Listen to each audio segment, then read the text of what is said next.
not everybody has the kind of heartbreak that changes their perspective on life itself.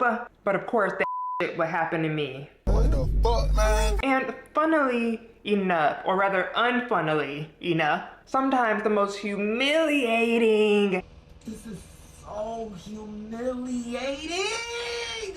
moments in our lives can toss us headfirst into a breakthrough. A quantum leap, if you will. And I really don't want to sound all woo-woo, but if you're into that kind of thing, walk with me.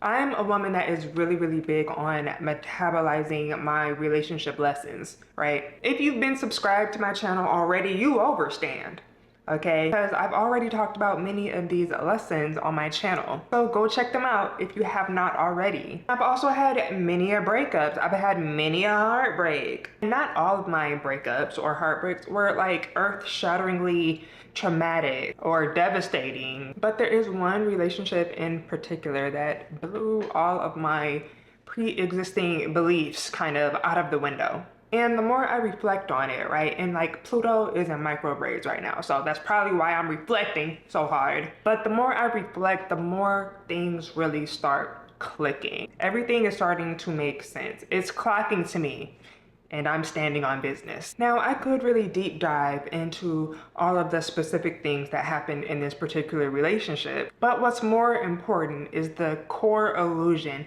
that this relationship ended up disrupting in my psyche. I, my friend, was under the illusion that all of my emotional safety can be outsourced to another person. Oh yeah, we're getting deep. And honestly, this is an illusion that I think many of us do have, especially as women, because not only are we sold these romantic fairy tales since birth, since we come out the womb, but we are also socialized to relinquish our autonomy, our selfhood, and our sense of trust to everyone around us. Our parents, our family, our friends, our communities, and most importantly, our partners. And there's this narrative that's perpetuated that we always must be saved, and that we are not completely safe trusting ourselves. So, in this particular relationship that I've been reflecting on, I was deeply in love with this person, okay, deeply. They had promised me protection, safety, loyalty, and reassured me about a secure future, but there was hella hidden instability under the surface that I wasn't fully aware of at that time. Until the safety that I thought I had with this person was snatched away from me, truly in the blink of an eye. Like more than once, okay, more than one time. Literally, as soon as this person felt a little bit uncomfortable in the relationship, boom, I was ejected like I was in one of those t-shirt guns at a freaking sporting event. No prior conversation, no real clarity, just a what the fuck just happened moment. Like almost instantly, I became the enemy. I was on the outside. I was othered. Even though I thought I was building a partnership that was mutually deeply reliable and trustworthy, they made me feel like my home was their home until it wasn't. They made me feel like and told me that I was their person until one day I randomly wasn't. And yes, the rejection was painful, okay, clearly. But what I actually found most painful was having that illusion bubble of complete emotional and relational safety pop. And all of the love I still felt seemed like it had nowhere to go. I could liken the feeling to, okay, say that you are a puppy that's just been adopted from a shelter, okay? And you get home with your new family and you're starting to get to know everybody, starting to love everybody, starting to feel comfortable, starting to feel like you can relax and be yourself. And then all of a sudden that same family decides to just toss you back into the street on a storming afternoon. When I was experiencing emotional abandonment, withdrawal, discard, in the relationship I had invested so much of my trust, my love into, that's exactly how it felt. But I ain't no damn puppy. And I realized it didn't just impact me emotionally. It hit my attachment, my safety, my future identity, my nervous system stability, and my relational trust. It also exposed a deeper pattern of how I show up in the world and how I show up for other people in my life, and most importantly, how I show up for myself. Now, after processing and healing from the initial emotional impact of that breakup, I started to reflect on how I even got there in the first place, how I even got to that place emotionally in the first doggone place. Because sure, this guy must have been emotionally unstable himself to even feel comfortable doing me like that. But then I asked myself, why would I rely on him so much to keep me safe anyway? Just because I loved him? Just because I liked him? Just because he had made these grand gestures and promises? Why did I feel like I needed him to keep me safe? Why did my nervous system rely so much on this person's consistency, reassurance, and protection? Why did I already consider him my emotional home when I hadn't even yet seen how he handles serious discomfort? Clearly, some balance was needed in this situation, but I was very unaware of it at that time. Don't get me wrong, it is perfectly normal to be building emotional safety and trust with your romantic partner. Okay, that's what should be happening, right? But I realized I actually low-key made him my emotional center. I unknowingly made him the person I was orientating my entire life and future around. That's what made the rupture 20 times worse than it needed to be. This revelation got me thinking about my childhood, okay? I realized as a child, I never really developed an internalized sense of safety and trust. I did not learn how to healthily self-regulate. I was hyper aware and overly accommodating of everybody's emotions around me. I was not taught to trust my own judgment and perception. I wasn't encouraged to question norms, and I only learned that safety existed outside of myself. And that's where it all starts. That's where it all started.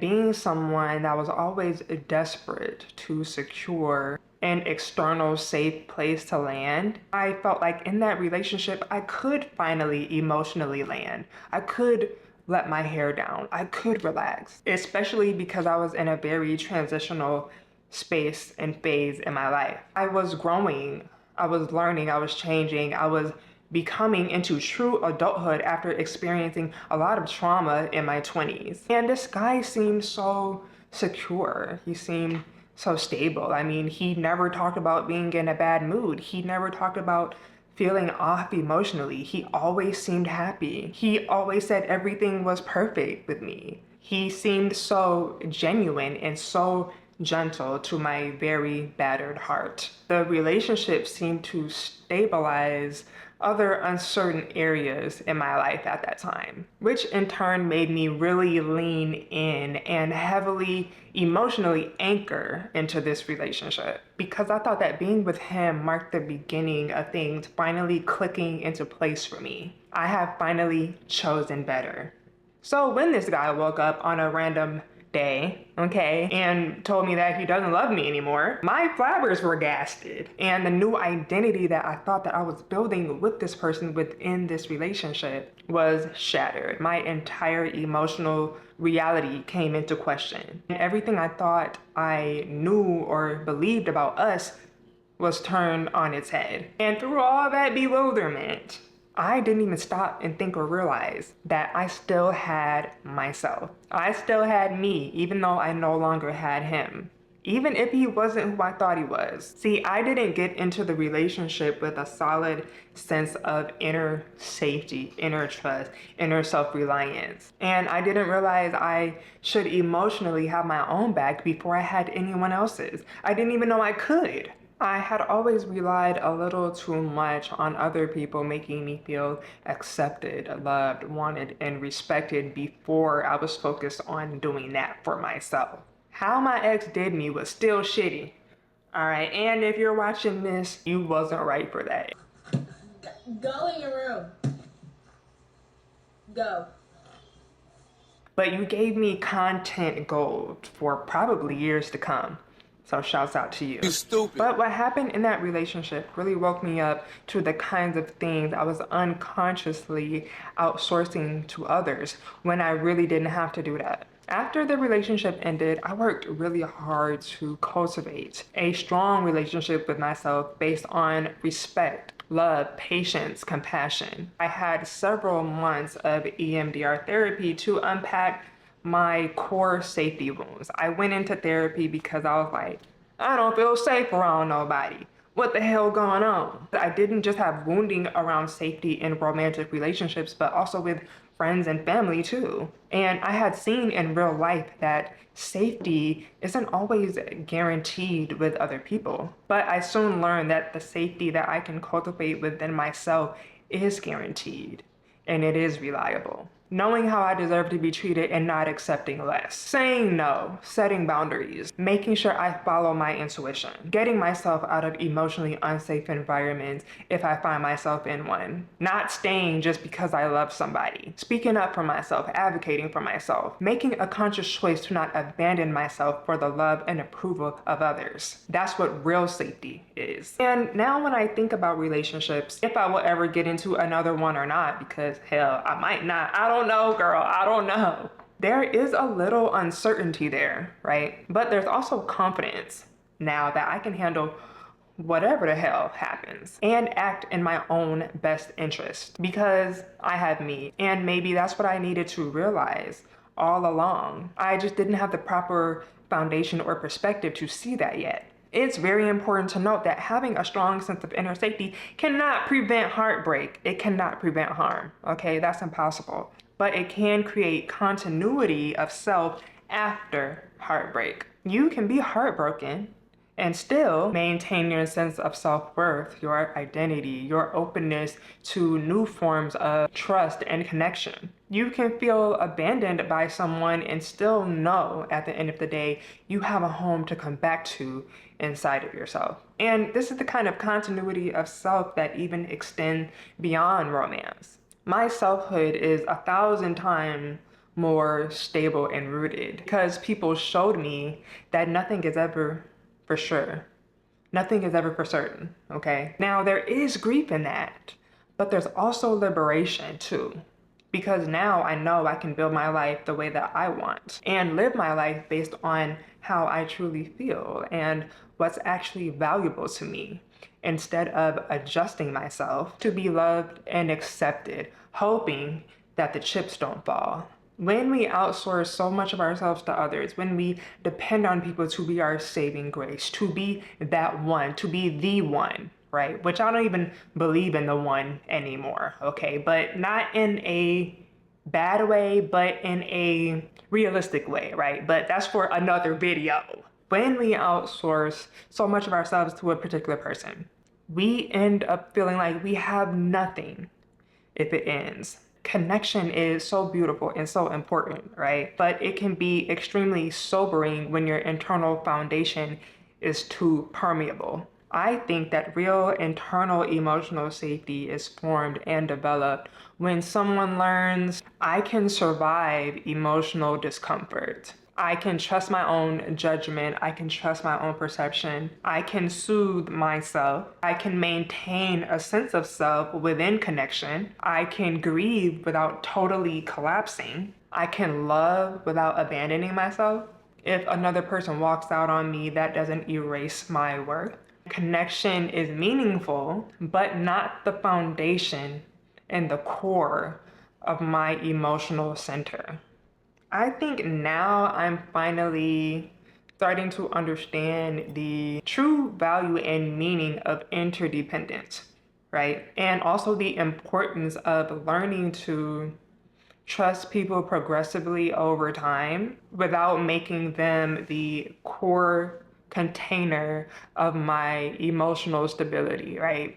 And I feel that I am very naturally emotionally contained, right? Just because I have a very independent personality.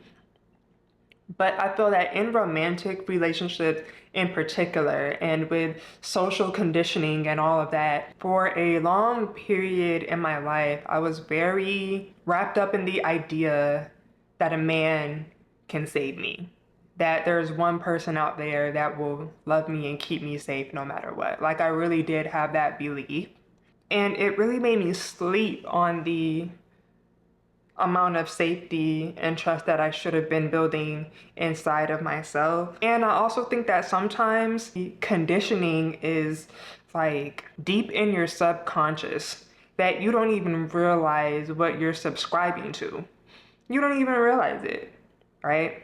And I feel like having that breakup really woke me up to realizing it. Because if I had stayed aware and like prioritized my own sense of internal safety and stability the entire time that I was in the relationship, I feel like I probably wouldn't have stayed with him long enough for him to even treat me that way, right? There was just a lot of numbing of certain signals because I wasn't as tapped in as I should have been with my internal self. And I think now my timeline has completely shifted. You know, like I've really stepped into a whole new way of being. I've stepped into a new life. I'm doing new things. I'm having new experiences, right? I'm low key becoming a whole new person. I'm reaching new levels because my life is now authentic and not shaped around someone else's approval and love for me, right? My life is not shaped around another person maintaining safety for me. My life is now completely self-authored due to my commitment to my development of inner self-trust and inner safety. And I think the collapse of that one particular illusion truly launched me into this higher level of alignment. Well, that's all I have for this video. Let me know what you think in the comments. Do you feel what I'm putting down? You know, let me know. If this is your first time on my channel, welcome. I'm so glad to have you. Hit that like button, okay? Please hit that subscribe. Hit the subscribe right now. I'm not playing with you because I would love to hang out with you again in the next video. Well, I hope you enjoyed this one. As always, stay gorgeous and I will see you in the next one.